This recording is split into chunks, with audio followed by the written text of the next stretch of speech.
വേനൽ ചൂടിനൊപ്പം പരീക്ഷാകാലവും തുടങ്ങുകയാണ്. മാതാപിതാക്കൾക്കും കുട്ടികൾക്കും ഒരേപോലെ ടെൻഷൻ കൂടുന്ന കാലം. ഈ കാലയളവിൽ കുട്ടികൾ ഉറക്കവും ഭക്ഷണവും ഒഴിവാക്കി പഠനത്തിൽ മുഴുകും.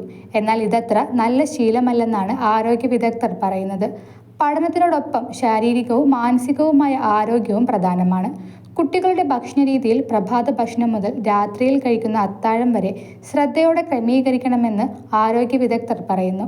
ആവിയിൽ വേവിച്ച ഭക്ഷണങ്ങളാണ് പ്രഭാത ഭക്ഷണത്തിന് അനുയോജ്യം. ഇത് ദഹനത്തിന് മികച്ചതാണ്. പാൽ, മുട്ട, പയറുവർഗ്ഗങ്ങൾ എന്നിവ രാവിലത്തെ ഭക്ഷണത്തിൽ ഉൾപ്പെടുത്തുന്നത് രക്തത്തിലെ ടൈറോസിന്റെ അളവിനെ വർദ്ധിപ്പിക്കുകയും കുട്ടികളുടെ തലച്ചോറിന്റെ പ്രവർത്തനം മെച്ചപ്പെടുത്തുകയും ചെയ്യുന്നു. വയറ് നിറച്ചു 3 നേരം കഴിക്കുന്നതിനു പകരം ഇടവിട്ട് പോഷകമൂല്യമുള്ള ലഘുഭക്ഷണങ്ങൾ ഉൾപ്പെടുത്തുന്നത് കുട്ടി ഉന്മേഷവാനായിരിക്കുകയും പഠനത്തിൽ കൂടുതൽ ശ്രദ്ധ കേന്ദ്രീകരിക്കാനും സഹായിക്കുന്നു.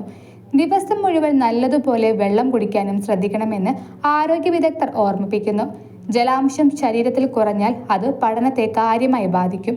അതുകൊണ്ട് ജലാംശം ധാരാളം അടങ്ങിയ തണ്ണിമത്തൻ, ഓറഞ്ച്, മാതള നാരങ്ങ, കുക്കുംബർ എന്നിവ ഡയറ്റിൽ ഉൾപ്പെടുത്താം.